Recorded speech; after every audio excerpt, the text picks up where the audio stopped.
Пари-матч. Официальный партнер Ювентус. Играют они. Побеждаешь ты. То медони сагима амнистия нашидаёли. Як каси дига нависонда ки ту фақат дурӯғ мегӯед. Ки аз кадом сабаб через Калуга билет арзон аст?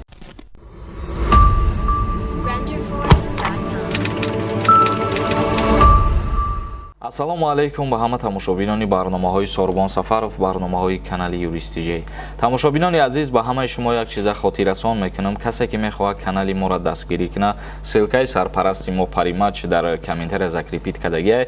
Бидроен ҳамун силка номеротона бизанен, регистратсия кунен ва дар шумо 30 сомон бонус метиҳад. Мавзӯи мо оиди як фурудгоҳи шаҳри бузурги Узбекистон баста карда мешавад ва дар давоми барнома саволотона мехонем, ҷавоб мегардонем. то охири видеоро тамошо кунед. фурудгоҳи байналмилалии Самарқанд муваққатан баста карда мешавад. Яъне гуфтем ки яке аз фурудгоҳҳои калонтарин дар шаҳри Самарқанд муваққатан баста карда мешавад. Шурӯъ карда аз 20 октябр то 20 ноябр. тӯли як моҳ ин фурудгоҳ баста мешавад. ягон намуд парвозҳо ба анҷом расонида намешаванд дар дохили ҳамин фурудгоҳ. ҳамин тариқ майдони ҳавоӣ як моҳ гуфтанд ки баста карда мешавад. мақомоти кишвар ин тасмимро дар робита ба омодагӣ ба ифтитоҳи маҷмӯаи нави аэродром гирифтанд. ҳама хатсайрҳои Самарқанд ба фурудгоҳи Навоӣ, Бухоро ва Қаршӣ равона карда мешаванд. Яъне парвозҳое ки аз Самарқанд аз фурудгоҳш буд ё ки аз дигар шаҳрҳо ба фурудгоҳи Самарқанд буданд, ба фурудгоҳҳои Навоӣ, Бухоро ва Қаршӣ равона карда мешаванд. ин ахборот фикр мекунам ба шаҳрвандои ҷумҳурии Тоҷикистон ҳам дахл дорад ва тааллуқ дорад, чунки бисёре аз шаҳрвандои ҷумҳурии Тоҷикистон махсус ба воситаи Самарқанд чипта харидорӣ мекунанд мехоҳанд вориди Федератсияи Россия шаванд. ба ҳамин хотир мо хостем ба маълумоти ҳамаи шумо бирасонем ки фурудгоҳи шаҳри Самарқанд якмоҳа баста карда мешавад. Али Ризо нависонда: регистратсияи ма дар база дани нест. дар ҳоле ки регистратсияи дар база дани набоша, ту наметавонӣ ки патенти хита дастрас кунӣ ва агар ки пул споридагӣ боши аллакай барои гирифтани патент, пули ту месӯзад. аммо одаме ки регистратсияи тра туурӣ кардагиай бояд бирай ҳамун кори тра буд кунад. Ҷабор Тоиров нависонда: салом ака, ма дар Россия қарор дорам. моҳи январда 18 сола мешавам. ба давернус омадагиам. метавонам бе гузаштани граница патент спорида метавонам ва дар патент спорӣ падарам лозим ҳаст ё не акаҷон? ҷавобта илтимос.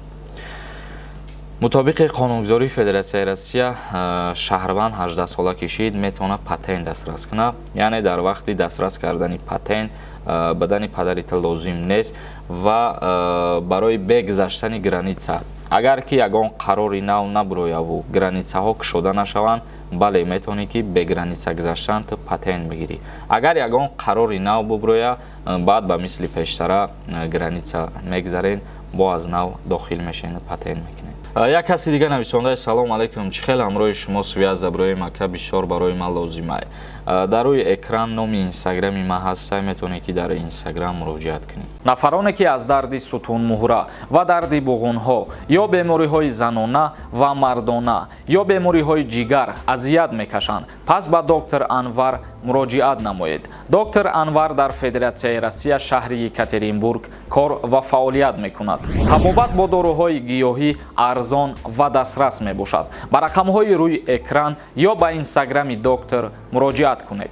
Раҷабова нависонда: салом додар, номеротон кани ватсап додар. мебахши амнистия барои зиндониён дар Россия намешавад. ягон қонун намебирояд ки зиндониёнро ҷавоб диҳанд ё ки Тоҷикистон баранд. мо модаронро диломон шод шавад. худованд кунад ки ҳамаи зиндониё озод шаванд ва баъдан дар мавриди авфи зиндониён дар Федератсияи Россия ягон қарор биромадагӣ нест, ягон қонун ба имзо расидагӣ нест. мутаассифона. як каси дига нависонда: ассалому алайкум бародар, аз нархи билетҳо ҳам гап занед. душанбе Питер, охири октябр, моҳи ноябр, пешакӣ раҳмат. моҳи ноябр агар дар назар дошта бошӣ, оли маълум нестай, вале моҳи октябр ғайр аз Москва ба дигар шаҳрҳош нархи билет аз 3500 сомон то 4000 сомона дар бар мегирад. маҳмуд Одинаев нависонда: ответ дар Москва регистратсияра чӣ хел бинем дани базара. Историята гап зан ту дар куҷои ҳозир ту чандаи як кино бировардӣ дар куҷо буд вай кино. Ман намедонам ту чира гуфтаист, кинои чира гуфтаист. 1 сол пеш ман кино бировардагием дар канал да назар дошта бошӣ. Агар номуш баъд аз ҷудоӣ буд кино ва барои проверка кардани регистратсиятон ФМС мерен, амуҷа дар ному фамилиятона меген. Агар ки дар ҳақиқат қонунӣ боша ҳаму регистратсияи шумо дар база дани ҳаму ФМС мебирояд. Агар ки фалшивӣ боша намебирояд. Умар Шорухов нависонда. Сорбон Додарҷон ҳама вақт воима мекунӣ, хай не. Дар дигар барномаҳо даҳшат бинавис бо тенҷи бад мешава. Хай не. Гап нест ин ҳами видеода даҳшат менависам ки воима битова бода назари одамо. Муҳиддин нависонда. Зинда боши брат Сорбона иноми якаи Умед магазинчи 91 Арбат салом мегӯяд. Саломат боши брат, худо нигаҳбон. Фидоев нависонда. Салом алейкум акаи Сорбон, фаҳмидем амнистияи муҳоҷиро шидаи 150 000 аз Тоҷикистон запретошон ҳуй мешаванд. Дар ҳамин бора бисёри баъд нависондасиянд то медонистагӣ ма амнистия нашидаёли, вале ҳамин рӯз як кофтикоб мекунем сайтҳои Федератсияи Россияра. Агар ки дар ҳақиқат ягон ахборот боша, худо розӣ боша, пага дар бораш гап мезанем, мефаҳмонем ки амнистия шидагия дар ҳақиқат ё ки мешава ё намешава. Сафар Муҳаммад нависонда. Ака як бача боши хизмат мебаранд, не намебарам, бояд барои военкомати ҷоизи сихатон ҳуҷҷат кунӣ, ҳуҷҷати якаписарӣ, то ки агар даъватат карданӣ шидан ҳамун ҳуҷҷати тасдиқкунанда барои ту боша бародар.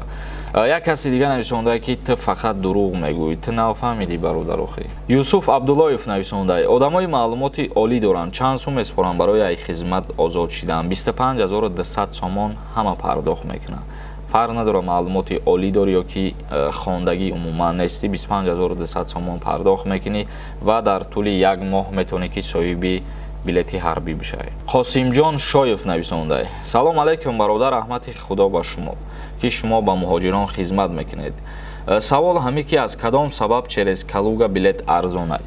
Як сабаб шама дар як видеом гуфта будам ки аз сабабе ки хатсайрҳои нав кардан через Калуга ба Тоҷикистон ва барои талабот кам буданаш айни ҳол билетош арзон аст ва мумкин ки дар оянда бо қимат шава ё айдам арзонтар шава, маълум нест, не ки айни ҳол через Калуга ба ҷумҳурии Тоҷикистон омадан 7000-8000 рубла дар бар мегирад. Муҳаммад Раҷаб нависонда. Акаи Сорбон 17 сола регистратсия мекунанд, 3 моҳа гуфтӣ, баъди 3 моҳ биқапанд депорт мекунанд. Не бародари азиз, агар ки баъди 3 моҳ та 18 сола нашай, бо айна ва му регистратсията продлид мекунӣ 3 моҳа. Яъне ки ман ира дар назар доштам ки регистратсия кардан муҳлаташ 3 моҳа, баъди 3 моҳ бо аз сари нав ва мура 3 моҳа мекунӣ ва агар 18 сола бошай, баъд ҳам регистратсия мекунӣ ва ҳам патент мекунӣ. тамошобинони азиз, барномаи худмона ҷамъбаст мекунем ба ҳамӣ.